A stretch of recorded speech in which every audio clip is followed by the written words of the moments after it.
एक अनिश्चित भविष्य की कल्पना करके रश्मि अमित से दूर चली गई थी। लेकिन विडंबना देखो, वही अमित उसे उज्जवल भविष्य देने के लिए सामने खड़ा था और उसके पास उसे देने के लिए कुछ ना था।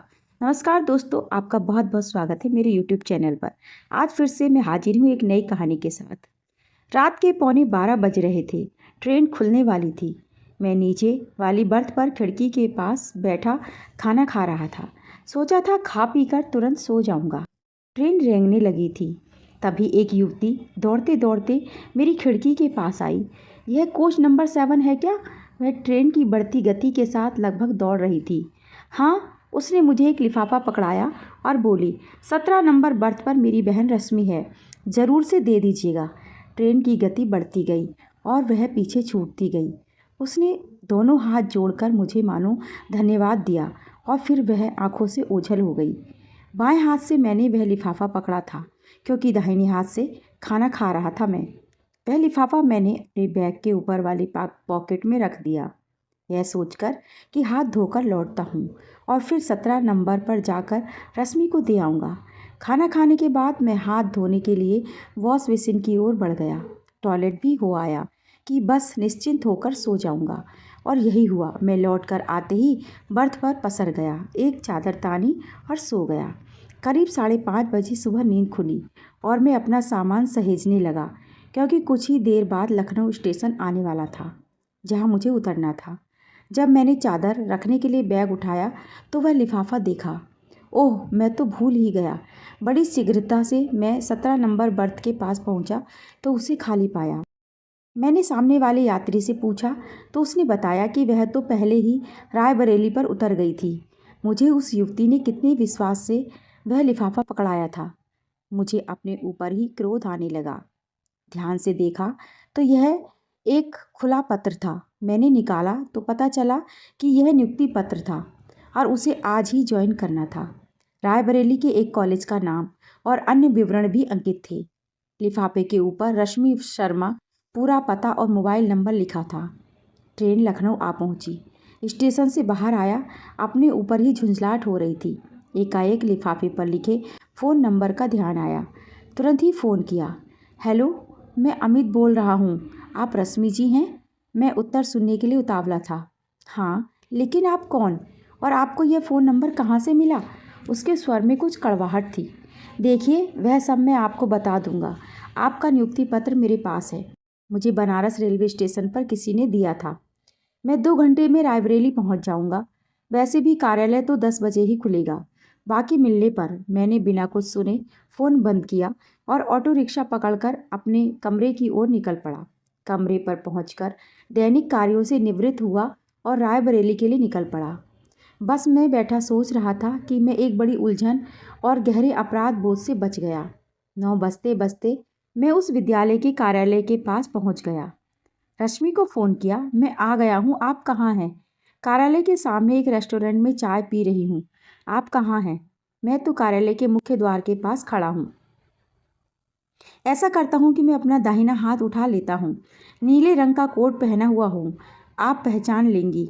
2 मिनट बाद ही पीछे से आवाज़ आई, हाथ नीचे कर लीजिए, मैं रश्मि हूँ। इस बार उसके स्वर में कड़वाहट नहीं थी। लीजिए रश्मि जी अपना पत्र।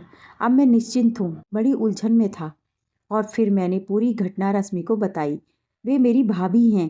ट्रेन में बैठने के बाद मैंने अपना फ़ोन बंद कर दिया था कि सोना ही तो है। आपके फ़ोन के आने के कुछ ही देर पहले ऑन किया। थोड़ी देर बाद ही भाभी का भी फ़ोन आया। आपको कितनी कठिनाई हुई, मैं हृदय से आपकी आभारी हूँ। इतना कहकर उसने नमस्कार किया और कार्यालय की ओर मुड़ने लगी। मुझे ना जाने क्या सूझा कि बोल पड़ा, आप ज्वाइन कर आइए, मैं प्रतीक्षा कर लूँगा। न जाने कितना समय लगे, आप वैसे भी यात्रा की भागदौड़ से थके हुए हैं। उसने टालना चाहा। यदि इच्छुक नहीं हैं आप तो मैं भी विवश नहीं करूँगा। चलिए, ये भेंट इतनी ही सही। लेकिन क्या कभी फ़ोन कर सकता हूँ? विश्वास मानिए, कोई अभद्रता नहीं होगी। मैं उसके उत्तर की प्रतीक्षा करने लगा। उसने कहा तो कुछ नहीं, बस हाथ जोड़े और आगे बढ़ गई। मैं समझ रहा था कि कोई भी युवती एक अपरिचित शहर में किसी अपरिचित व्यक्ति से मेलजोल भला क्यों बढ़ाना चाहेगी। पत्र वाली घटना तो संयोगवश घट गई। कोई भी संवेदनशील व्यक्ति ऐसी परिस्थिति में संभवतया वही करता जो मैंने किया। मैं इस बात को भूलने का प्रयास करते हुए वापस लखनऊ लौट पड़ा, लेकिन न जाने किस भावनावश उसका फ़ोन नंबर मैंने सुरक्षित कर लिया। मैं लखनऊ के में एक वृद्धाश्रम के संचालक के रूप में कार्यरत था। परिवार और समाज से पीड़ित वृद्धजनों के सहज और स्वस्थ जीवन यापन में सहायता करना हमारा उद्देश्य था। मेरे परिवार में एक बड़े भाई थे, इंजीनियर थे, जो सपरिवार पुणे में बस गए थे। हमारा घर बनारस में ही था। भैया तो कभी कभी आते थे, पर मैं महीने 2 महीने में बनारस हो आता था।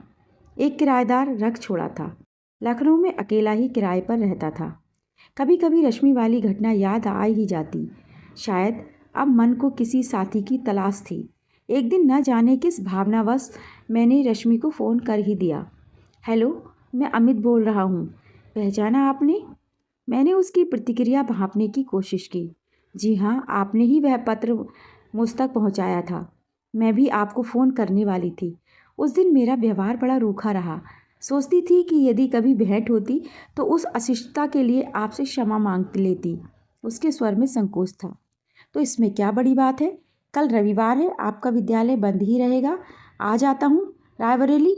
आप मुझसे क्षमा मांग लीजिएगा और मैं क्षमा भी कर दूंगा। ये कहते हुए मैं हंस पड़ा। कोई उत्तर न पाकर मैंने पूछा, तो मैं सुबह 10 बजे उसी रेस्टोरेंट में मिलता हूँ, मना मत कीजिएगा। जी ठीक है। लग रहा था कि बड़े पसोपेश में उसने स्वीकार किया। अगले दिन मैं उसी रेस्टोरेंट के सामने प्रतीक्षा करने लगा। थोड़ी देर में वह रिक्शे से आई। मैंने रिक्शे वाले को पैसे दिए, जो उसे अच्छा नहीं लगा। रश्मि जी, यह शिष्टता है और कुछ नहीं। वह कुछ न बोली। हम सबसे पीछे वाली सीट पर जा बैठे। अमित जी, मैंने सारी बातें भाभी को भी बताई, तो उन्होंने भी मुझसे कहा कि तुम्हें ऐसा व्यवहार नहीं करना चाहिए था। अपने इस रूखे और अशोभनीय व्यवहार पर वास्तव में बहुत लज्जित हूँ। उसके शब्दों और चेहरे पर आ रहे भावों ने स्पष्ट कर दिया कि वह सच बोल रही है। बातों ही बातों में पता चला कि उसके माता पिता नहीं रहे। बनारस में भाभी अपनी बेटी नमिता के साथ रहती हैं। वह वहीं पढ़ती हैं। आपके बड़े भाई कहीं बाहर नौकरी करते हैं क्या? इस प्रश्न के पूछते ही रश्मि की आंखें भर आईं और रूंधे कंठ से उसने कहा, भाभी विधवा हैं, मुझसे मात्र 4 वर्ष बड़ी हैं, वैधव्य और एक बेटी के जीवन की जिम्मेदारी के साथ जी रही हैं। कुल हम ही 3 लोग हैं, एक दूसरे के सुख दुख के साथी।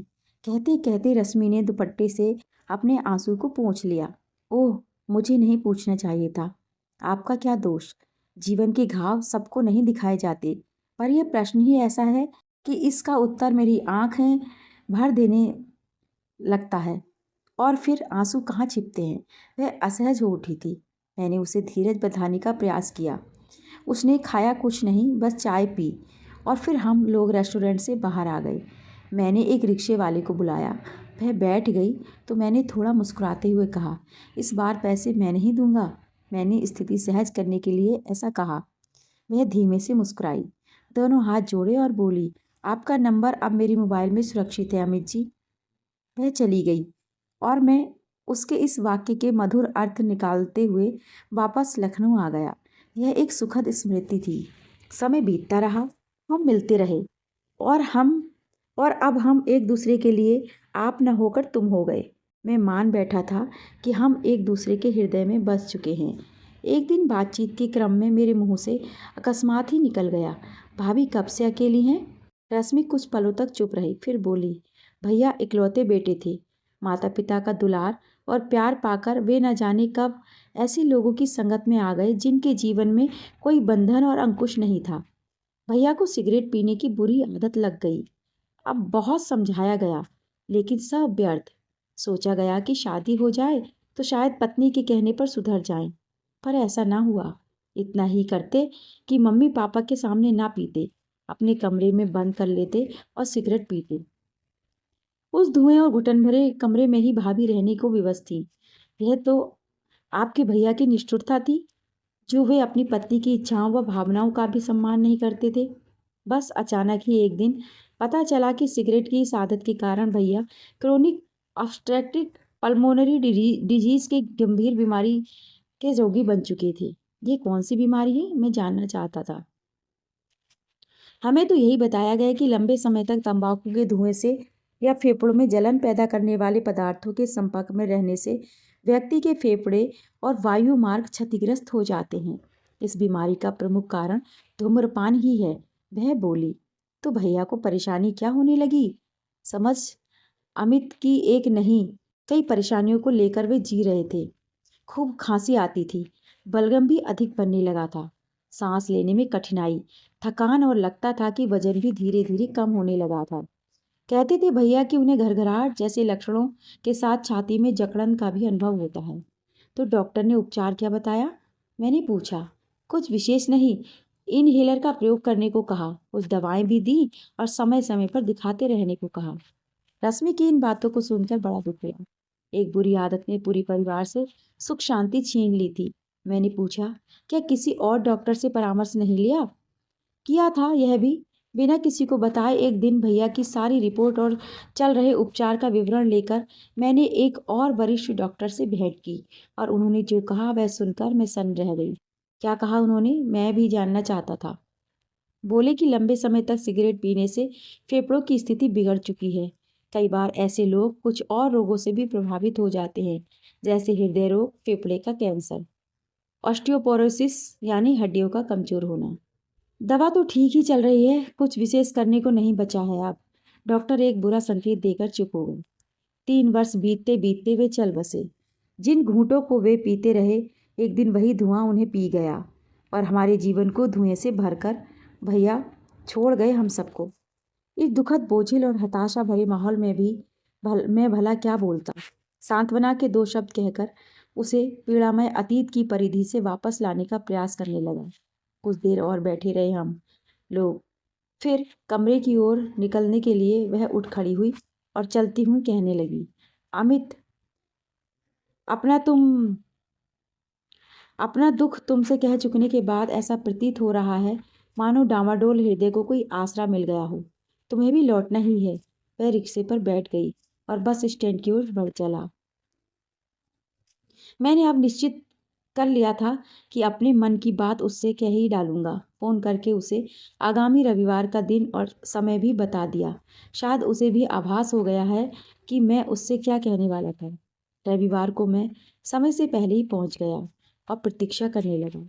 यह अवसर आनंद का अतिरेक था, या हृदय की बात कह देने की अकुलाहट, या फिर अपने जीवन के एक मधुर निर्णय को उससे पता डालने की व्यग्रता।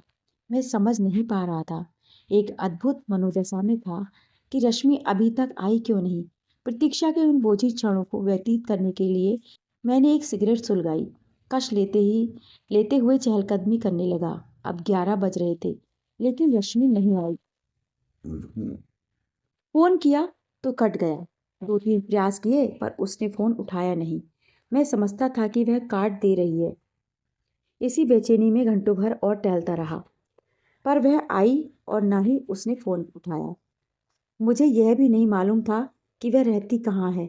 थक हार कर वापस लखनऊ आ गया, बिना कुछ खाए पिए लेट गया। ऐसी परिस्थिति में मनुष्य अनहोनी ही सोचता है। सोचा कल बात करूँगा। अशांत हृदय और आशंकाओं के झंझावत के झेलते हुए न जाने कब नींद आ गई। अगले दिन सुबह ही फ़ोन की घंटी बजी। रश्मि का फ़ोन था। हेलो रश्मि, क्या हुआ? कल आई क्यों नहीं? फ़ोन भी काट दे रही थी तुम। ठीक तो हो ना? मेरा मन बहुत घबरा रहा है। कुछ बोलती क्यों नहीं? मैं तुमसे मिलना चाहता हूँ। मैं अपनी ही धुन में बोलता जा रहा था कि उसकी आवाज़ सुनाई दी। लेकिन अब मैं तुमसे कभी भी नहीं मिलना चाहूँगी। कुछ देर से पहुँची थी कि रिक्शे पर से ही मैंने तुम्हें सिगरेट के धुएं से छल्ले बना बना कर उड़ाते देखा। तुमने कभी अपनी इस बुरी आदत के बारे में मुझे नहीं बताया। जिस धुएं के कारण मेरा पूरा परिवार उजड़ गया। भाभी विधवा हो गई, बेटी बिना बाप की हो गई। तुम भी उसी राह पर चल रहे थे। फ़ोन केवल इसलिए किया कि तुम्हें यह सच्चाई बताकर इस संबंध को यहीं समाप्त करना था। मिलने या फ़ोन करने का प्रयास न करना, कहीं अपमानित न होना पड़ जाए। रश्मि, मेरी बात सुनो। वह तो बस समय काटने के लिए मैं कभी कभी सिगरेट पीता हूँ, हमेशा नहीं। मैं अपनी बात कह भी न पाया कि उसने फ़ोन बंद कर दिया। मैं सिर पकड़कर बैठ गया। क्या से क्या हो गया। सारे सपने, सारी आशाएं पलक झपकते ही समाप्त हो गईं। जीवन के सामने एकाकीपन का वही विराट दैत्य फिर आ खड़ा हुआ। कार्यालय गया पर काम में मन न लगा। अकारण ही घूम घूम कर समय काटता रहा। होटल से ही खाना खाकर कमरे में लौटा। आंखों में नींद न थी, हृदय में हाहाकार मचा था। बस रश्मि की वह बात याद आई, हम सभी के जीवन में धुआं भरकर भैया हम सबको छोड़कर चले गए। शायद इसी कल्पना से भयभीत होकर रश्मि मुझे छोड़कर चली गई। जो होना था सो हो गया। समय के साथ घटनाएं और उनकी यादें अतीत के अंधकूप में समाती गईं। इस शहर से मन बुरी तरह उचट गया। तय कर लिया यहाँ नहीं रहूँगा। कई बातें कई बार सोची, फिर मन में एक क्षण विचार और निश्चय लेकर यह शहर छोड़कर मैं बनारस आ गया। अपने शहर में तो आ गया, लेकिन अब यहाँ मेरा कोई अपना ना था।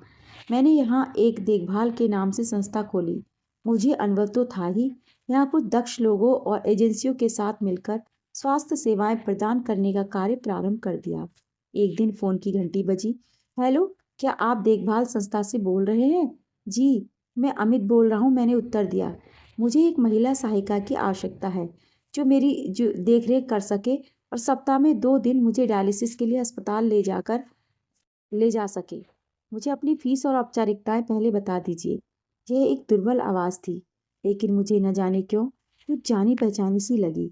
मैं सबसे पहले आपके घर आऊँगा, आपकी आवश्यकताएं जानूंगा, कितने घंटे के लिए आपको सहायिका चाहिए, और इस बात की भी पुष्टि करूंगा कि जो महिला सहायिका आपके यहाँ जाएगी वे वहाँ कितनी सुरक्षित होंगी।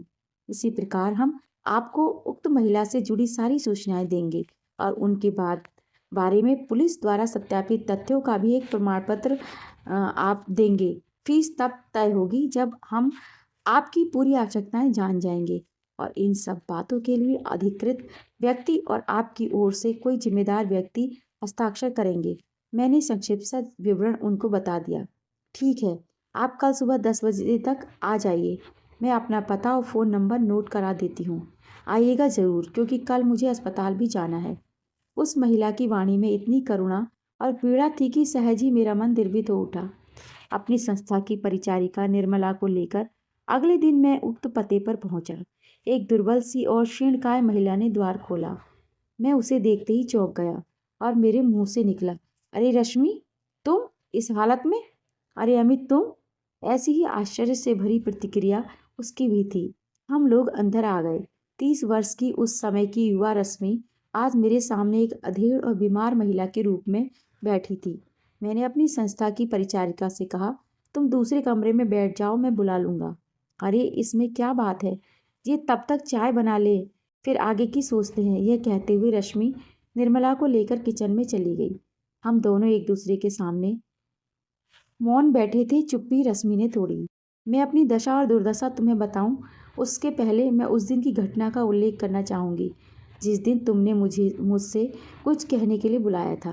मुझे पूरी आशा और विश्वास था कि तुम उस दिन हम दोनों के आगामी जीवन से जुड़ा कोई महत्वपूर्ण निर्णय लेकर आए थे। छोड़ो उन बातों को, मैंने उसका ध्यान भटकाना चाहा। नहीं अमित, मैं जब तक कह न लूँगी तब तक अपने को अपराध बोध से मुक्त नहीं कर पाऊंगी। उस दिन रिक्शे पर बैठे बैठे जब मैंने तुम्हें सिगरेट पीते देखा तो मेरे हृदय को गहरा आघात लगा और मैं बिना मिले ही चली गई। और दूसरे दिन मैंने तुमसे फ़ोन पर बहुत ही असभ्य और अपमानजनक ढंग से बात की। कहते कहते रश्मि का गला रुंध गया। भूल जाओ उन बातों को रश्मि, मैं उसे अतीत से आज में लाना चाहता था। मैं तो तुम्हें भी बड़े व्यथित मन से भूल जाना चाहती थी, पर ऐसा हुआ नहीं। मुझे लगा कि मुझे तुम्हारी बात सुननी चाहिए थी। यह मेरी अक्षम्य भूल थी, रश्मि ने कहा। रश्मि, जीवन भर हम अपने कर्मों की व्याख्या ही तो करते हैं, उचित अनुचित, पाप पुण्य, उपकार अपकार और न जाने क्या क्या। इस प्रकार से हम अपने कर्मों का लेखा जोखा करने लगे तो सारा जीवन प्रायश्चित, पश्चाताप और प्रतिशोध में ही चला जाएगा। मैं तुम्हारा अतीत नहीं, आज जानना चाहता हूँ। तुम ठीक ही कह रहे हो, लेकिन हम सभी का आज किसी न किसी रूप में हमारे अतीत से जुड़ा होता है, रश्मि ने कहा। लेकिन तुम इस दशा में कैसे पहुंची और तुमने रायबरेली क्यों छोड़ दिया? अमित, हमारे विद्यालय में सभी विद्यार्थियों व शिक्षक शिक्षिकाओं और अन्य स्टाफ का वर्ष में एक बार स्वास्थ्य परीक्षण कराया जाता था। मेरी जांच हुई तो मेरा रक्तचाप काफ़ी बढ़ा हुआ आया। डॉक्टर ने चिंता जताई और यह कहा कि वे रक्त की कुछ रूटीन जांचें और एक्सरे भी करा लें। क्या परिणाम रहा जांच का? मैंने पूछा। जब डॉक्टर ने रिपोर्ट्स देखी तो पूछने लगे, क्या आपको सिर दर्द रहता है? क्या आपकी सांस फूलती है? पैरों में कभी आपने सूजन का अनुभव किया? मूत्र त्याग करते समय कोई कठिनाई होती है क्या? और उन्होंने बहुत सारे प्रश्न पूछे और कहा कि आप एक अल्ट्रासाउंड जांच करा लीजिए। अल्ट्रासाउंड में क्या आया? मैं व्यग्र था जानने के लिए। मेरी एक किडनी निष्क्रिय थी, न जाने कब से, और दूसरी सिकुड़ती जा रही थी। इतना ही नहीं अमित, डॉक्टर ने यह भी कह दिया कि आने वाले 4-5 वर्षों में आपको डायलिसिस की आवश्यकता होगी और आप अभी से गुर्दा प्रत्यारोपण के बारे में सोचना शुरू कर दीजिए। कुछ दवाएं लिख देता हूँ जो बचाव कर सकती हैं कुछ वर्षों तक। डॉक्टर के इस अप्रत्याशित कथन को सुनकर मैं कांप गई। और कोई उपाय है डॉक्टर साहब? मैंने सशंकित मन से पूछा था। दुर्भाग्य से अभी तक इन 2 विकल्पों के सिवा कुछ नहीं। आपको डायटीशियन के पास भेज रहा हूँ जो आपको आहार संबंधी परामर्श और परहेजों के बारे में बताएंगी। डॉक्टर साहब ने अपनी जिम्मेदारी पूरी की। डायटीशियन ने कहा, क्या कहा? मैंने पूछा। डॉक्टर की बातों को सुनकर मैं तो टूट ही चुकी थी और डायटीशियन से मिलने के बाद तो जीवन की बची खुची आशाओं पर भी वज्रपात हो गया। उन्होंने ऐसा क्या बता दिया? रश्मि ने अपने पास पड़ी एक फाइल में से एक आहार तालिका निकाल दी। पढ़ लो, खुद ही समझ जाओगे। मैंने पढ़ना शुरू किया तो मैं कांप सा गया। दिन भर में 3 ग्राम नमक, सारे फल करीब करीब मना थे, सूखे मेवे नहीं खाना था, गिनी चुनी सब्जियां, बहुत सारे खाद्य पदार्थों को या तो मना कर दिया गया था या मात्रा सीमित कर दी गई थी। हर 3 महीने पर रक्त की जांच, खासकर कि क्रिएटिन, पोटेशियम, सोडियम और अन्य चीज़ों की स्थिति देखने के लिए ही करानी थी।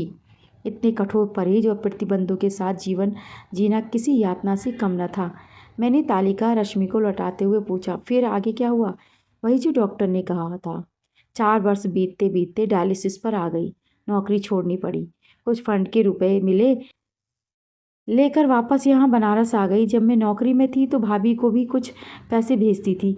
उनकी बेटी नमिता की पढ़ाई की जिम्मेदारी भी निभाई। इन विपत्तियों के बीच एक संतोषजनक बात यह हुई कि नमिता की नौकरी लग गई।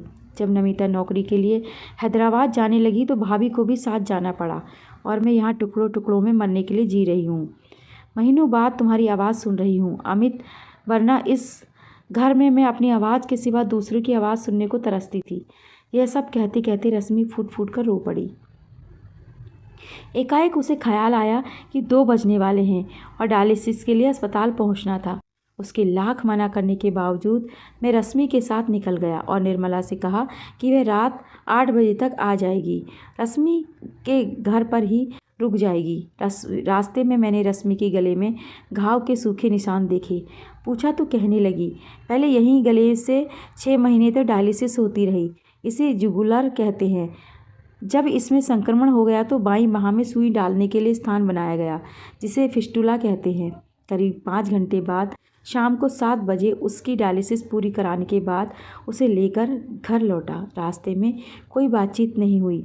मेरे पास पूछने को बहुत कुछ था, पर उसके पास बताने को शायद कुछ शेष नहीं बचा था। घर पहुंचकर निर्मला की प्रतीक्षा की। उसके आने के बाद रश्मि को उसके भरोसे छोड़कर मैं अपने कमरे में लौट आया। खा पी कर जब मैं बिस्तर पर लेटा तो आंखों के सामने रश्मि से पहली भेंट, उससे जुड़ाव, दुखद अलगाव और इन पीड़ामयी परिस्थितियों में पुनर्मिलन, सब कुछ एक चलचित्र की भांति गुजर गया। अगले दिन सुबह ही रश्मि का फ़ोन आया। निर्मला आ गई है, मैंने अपनी आवश्यकताएं समझा दी हैं। बहुत भली महिला है। तुम आते समय अपना रजिस्ट्रेशन फॉर्म अवश्य लेते आना। तुम्हें भुगतान भी तो करना है। आऊँगा तो इन सब बातों पर चर्चा करूँगा। मैंने यह बात यहीं पर ख़त्म की। शाम को रश्मि के घर पहुँचा तो रश्मि लेटी हुई थी। मेरे पहुँचने पर निर्मला चाय लेकर आई। मैंने रश्मि से पूछा, तुम चाय क्यों नहीं पी रही हो? क्या बताऊँ अमित, इस रोग ने मेरे जीवन को 2 भागों में बांट दिया है। एक डायलिसिस के पहले वाला, जिसके बारे में तुम्हें सब कुछ बता ही दिया है, और दूसरा डायलिसिस के साथ वाला जीवन। इसमें कुछ अलग प्रकार की हिदायतें हैं, लेकिन सबसे अधिक तकलीफदेह बात यह है कि 2 डायलिसिस के बीच में मुझे तरल पदार्थ बहुत कम मात्रा में लेना है, करीब 1.5-2 लीटर। चाहे इतनी मात्रा में पानी पीना हो, दवा के साथ पानी लेना हो, चाय पीनी हो, किसी भी रूप में हो। मैं तो यही हिसाब लगाती रहती हूँ कि कितना तरल पदार्थ शरीर में गया। इतनी कठिन जीवन शैली से कभी कभी मन इतना घबरा उठता है कि सचमुच बड़ा कठिन जीवन हो गया तुम्हारा। मैं भी दुखी हुआ। इतना ही नहीं अमित, डायलिसिस के दौरान की विपत्तियाँ तो हिम्मत ही तोड़ देती हैं। कभी सिर दर्द, कभी असहनीय पेट दर्द, कभी बढ़ा हुआ रक्तचाप तो कभी पैरों में भयानक ऐंठन। मैंने विषय बदलते हुए पूछा, तुमने भाभी को बता दिया होगा कि यहाँ देख रेख के लिए व्यवस्था हो गई है? हाँ, मैंने तुम्हारे बारे में सारी बातें बताई तो कहने लगी, रश्मि तुम्हारी ओर से मैं निश्चिंत हो गई। कितना गहरा विश्वास मुझ पर। हाँ अमित, मैं ही तुम पर विश्वास न कर पाई। कभी कभी सोचती हूँ यदि हमारा विवाह हो गया होता और उसके बाद मेरी ये बीमारी सामने आती तो क्या होता। तुम सोचते कि मैंने यह बात जानबूझकर छुपाई। अतीत की छोड़ो रश्मि, कुछ घटनाएं कब कैसे घटित हो जाती हैं या किन परिस्थितियों में हम कोई निर्णय ले बैठते हैं, इसका अनुमान लगाना संभव नहीं। ठीक है अमित, अच्छा बताओ कि निर्मला जी को कितना देना है? और अभी 4 घंटे सुबह 4 घंटे शाम के लिए ही बुलाना चाहूँगी, क्योंकि भुगतान के बारे में भी तो सोचना है। तुम भुगतान के बारे में ना सोचो, भावनाओं का सम्मान किया जाता है। भावनाओं के इस व्यवसाय में भुगतान के नियम कुछ अलग ही है। ये कहते हुए मैं लौटने के लिए उठ खड़ा हुआ। अगली तिथि पर डायलिसिस कराने के बाद जब मैं रश्मि को उसके घर छोड़ने गया तो रास्ते में मैंने पूछा, तुमने गुर्दा प्रत्यारोपण के बारे में क्या सोचा रश्मि? इसमें सोचने को बचा ही क्या है। प्रथम प्राथमिकता माँ पिता, भाई बहन या रिश्ते वाले हैं जो गुर्दा दाता हो सकते हैं। मेरे माता पिता या भाई बहन हैं ही नहीं। पति पत्नी भी एक दूसरे को दान कर सकते हैं, लेकिन मैं तो इस बिंदु पर भी शून्य हूँ। इतना कहते हुए रश्मि का गला भर आया। उसे छोड़कर अपने घर पर आकर रश्मि के बारे में सोचने लगा। जब तक जीना है डायलिसिस और पीड़ा के साथ जीना है, क्योंकि और कोई विकल्प नहीं है। मेरे मन में एक विचार आया कि यदि मैं उससे विवाह कर लूँ तो उसकी प्राण रक्षा। दूसरे दिन जैसे ही मैंने यह बात रश्मि को बताई वह अवाक रह गई। यह कैसे हो सकता है? मैं क्या कहूँ ऐसी स्थिति में? किस मुँह से यह बात स्वीकार कर ले? मैंने तो तुम्हें अस्वीकार कर दिया था जब तुम पूरी पवित्रता और समर्पण की भावना से मुझे अपनाना चाहते थे, और तुम मुझे आज तक अपनाना चाहते हो जब इस समस्या का मेरे पास कोई समाधान नहीं, कोई सहारा नहीं। यदि मैं स्वीकार भी कर लूँ तो यह सिवा स्वार्थ के और क्या हो सकता है? यह संभव नहीं है अमित। कहते कहते वह रो पड़ी। यह कहना कठिन था कि ये आंसू विवशता के थे, पश्चाताप के थे या फिर प्रायश्चित के थे। मैंने समझाना चाहा, तुम भावुकता में बह रही हो रश्मि। तुमने मुझे इसलिए अस्वीकार कर दिया था क्योंकि तुमने मुझे सिगरेट पीते हुए देख लिया था, और तुम्हारे भाई की मृत्यु का कारण भी सिगरेट ही थी। तुम्हें भी अपने भविष्य में धुआं दिखने लगा और तुम मुझसे बिना मिले, बिना मेरी सुने एक निर्मम निर्णय लेकर उस समय लौट गई। तुमने मुझे अपनी बात कहने का अवसर नहीं दिया, और आज फिर तुम आवेश में मुझे और मेरे निर्मल प्रस्ताव को अस्वीकार कर रही हो। मैंने अपने मन की सारी बात कह डाली। मैं तुम्हें स्वीकार भी लूँ तो मैं तुम्हें क्या दे पाऊँगी भला? मेरे पास इस दुर्बल देह के सिवा क्या शेष है? एक पत्नी से अपेक्षाएं जो किसी को भी होती हैं, भला मैं कैसे पूरी कर पाऊँगी? नहीं अमित, नहीं। मैं अपने डूबते जीवन के साथ साथ तुम्हारे जीवन को नहीं डूबने दूँगी। अब क्या तुम्हारा जीवन और क्या मेरा जीवन? तुम अकेले या टुकड़ों टुकड़ों में जी पाओगी? तुम्हें इस दारुण दुख में देखकर क्या मैं जी पाऊँगा? आज से 13 वर्ष पूर्व मुझे तुम्हारे देह की लालसा हो सकती थी, लेकिन आज मुझे तुम्हारे उसी देह की कुशलता चाहिए। सोच लो, भाभी से बात कर लो। भले ही तुम्हारा उत्तर हाँ ना हो, पर मैं जब तक और जितना साथ तुम्हारा साथ दे पाऊँगा देता रहूँगा। जब भी मेरी ज़रूरत हो अधिकार पूर्वक बुलाना। अब चल रहा हूँ। मैं वापस अपने घर पर आ गया। अगली सुबह जब मैं उसे डायलिसिस के लिए ले गया तो प्रतीक्षा की घड़ियों में मैंने व्यर्थ नहीं जाने दिया। मैं रश्मि के डॉक्टर से मिलने चला गया। डॉक्टर साहब, रश्मि आपकी पेशेंट है, उसी के साथ आया हूँ। जी, मुझे जानकारी है रश्मि का सप्ताह में 2 बार होमोडायलिसिस चल रहा है, लेकिन यह स्थिति पीड़ादायक भी है और महंगी भी है। मैंने तो उनसे कहा कि शीघ्र ही शीघ्र गुर्दा प्रत्यारोपण के बारे में निर्णय लें। डॉक्टर ने कहा, उसी सिलसिले में आपसे बात करने आया हूँ। मैं उसके लिए गुर्दा दान करने को तैयार हूँ। मैंने अपना मंतव्य बताया। बहुत अच्छी बात है, और इससे भी अच्छी बात है कि आप लोगों ने समय से निर्णय ले लिया है। आप कौन हैं रश्मि के? डॉक्टर के इस प्रश्न ने मुझे सोच में डाल दिया। मैंने सोचा सारी बातें सच बता ही देता हूँ। मैंने कहा, मैं रश्मि का कुछ लगता नहीं हूँ। इतना ही कहा था मैंने। यानी आप रश्मि के भाई या पति नहीं हैं? डॉक्टर कुछ हैरान हुए।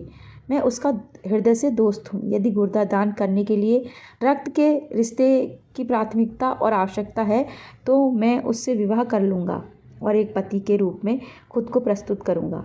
डॉक्टर मेरे इस प्रस्ताव को सुनकर सोच में पड़ गए।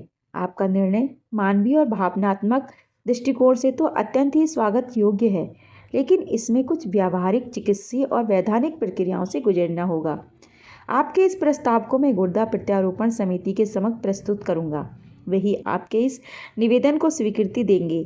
तब हम आपकी और आप रश्मि की चिकित्सीय जांचों के लिए आगे बढ़ेंगे, डॉक्टर ने कहा। ऐसी लंबी प्रक्रिया क्यों, और इसमें इतनी बाधाएं क्यों हैं? क्या एक पति अपनी पत्नी को गुर्दा दान नहीं कर सकता जब उसकी जान पर बनाई हो?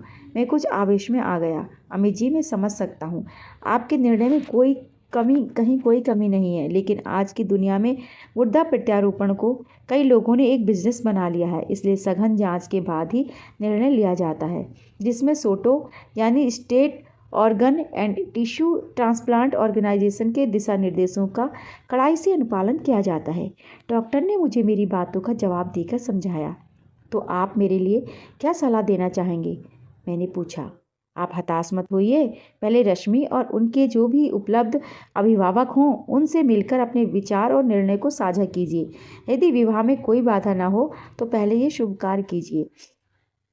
अपने विवाह को रजिस्टर्ड भी कराइए। इसके बाद आप लोग मुझसे मिलिए। जो भी संभव सहायता होगी मैं करूँगा। डॉक्टर के रूप में मैं भी यही चाहूँगा कि किसी की प्राण रक्षा की जा सके, डॉक्टर साहब ने संतुलित उत्तर दिया। डायलिसिस पूरी हुई तो मैं रश्मि को लेकर उसके घर आया। वह मेरे चेहरे को देखकर भांप गई कि मैं किसी उलझन में हूँ। पूछ बैठी, क्या बात है, बहुत चिंतित दिखाई दे रहे हो? मैंने रश्मि को सारी बातें बता दी। सुनने के बाद उसने कहा, मैं तो कह ही रही हूँ, जैसे मैं जी रही हूँ वैसे ही मुझे जीने दो। भावुकता और मोह में आकर तुम अपना भी जीवन नष्ट कर लोगे। मैंने ढेरों जानकारियां जुटाई हैं। वह बोली, तुम्हारे पास कौन सी जानकारी है? मैंने पूछा। कहते हैं कि डायलिसिस के साथ का जीवन बहुत सफलतापूर्वक बीता तो शायद अधिकतम 10 वर्ष तक, और गुर्दा प्रत्यारोपण बेहद सफल रहा तो अनेक परहेजों, नियंत्रित जीवन और लंबे समय तक चलने वाली दवाओं के साथ भी जीवन की अवधि 15-20 वर्षों तक भी चल गई तो समझ लीजिए बहुत जी लिया। पर यह एक सामान्य जीवन नहीं होगा। रश्मि के इन शब्दों में पीड़ा और विवशता झलक रही थी। रश्मि की बातें सच थीं या नहीं, मैं इस अंतर्द्वंद में पड़ना ही नहीं चाहता था। मैंने निश्चय कर लिया था कि उससे विवाह करके खुशियों का एक छोटा सा अंग उसे जरूर दूंगा। मेरे इस हठपूर्ण निर्णय के आगे रश्मि की एक न चली। उसने अपनी भाभी और भतीजी को कुल 4 दिनों के लिए बुला लिया और हम बिना किसी दिखावे के एक दूसरे के हो गए। रश्मि की भाभी ने उससे कहा, अब तुम्हारे 2 घर हो गए, लेकिन आज तुम्हें अपनी ससुराल अवश्य जाना चाहिए। एक नव दंपत्ति के नवजीवन का प्रारंभ तभी आनंददायक होगा जब केवल वे तीनों ही साथ हों। रश्मि मेरे घर आई। कुछ देर बाद बेहद खामोशी से हम दोनों एक दूसरे को देखते हुए बैठे रहे। एकाएक रश्मि उठी और दौड़कर मेरे सीने से लगकर रोने लगी। यह उसके अनुराग की पवित्रतम प्रस्तुति थी। मैंने भी भाव विभोर होकर अपने हृदय में उसे भींच लिया। न मेरे पास कुछ खोने को था, न उसके पास कुछ खोने को था। हाँ, हम दोनों के पास जो मिलकर पाने को शायद बहुत कुछ था। बस कुछ ही दिनों बाद हम दोनों अब पति पत्नी के रूप में डॉक्टर से मिले। उन्होंने भी हमें सराहना और सांत्वना के शब्दों से प्रोत्साहित किया। मैं जो आवेदन पत्र अपने साथ लाया था उसे मैंने डॉक्टर साहब को सौंप दिया। अस्पताल के कुछ प्रपत्र उन्होंने भी दिए जो मुझे भी भरकर देने थे।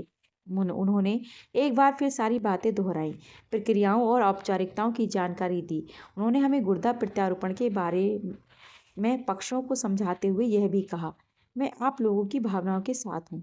चिकित्सा विज्ञान रोज ही नए नए चमत्कार कर रहा है। अनेक देशों में इस समस्या के समाधान के साथ ही शोध किए जा रहे हैं और आशा है कि आने वाले वर्षों में चिकित्सा विज्ञान ऐसे रोगियों के लिए आर्टिफिशियल वियरेबल किडनी यानी कृत्रिम किडनी भी तैयार कर लेगा।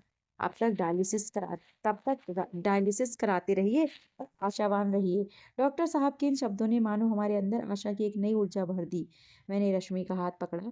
एक सुखद भावना और एक दूसरे के प्रति प्रेम के आवेग व समर्पण की निश्चल संवेदना लिए हम उस पथ पर बढ़ चले जिस पर प्रकाश ही प्रकाश था। आहत अतीत और अनदेखे आगामी भय का धुआं छटने लगा था। दोस्तों, ये थी आज की कहानी। आपको कैसी लगी कमेंट करके मुझे ज़रूर बताइएगा।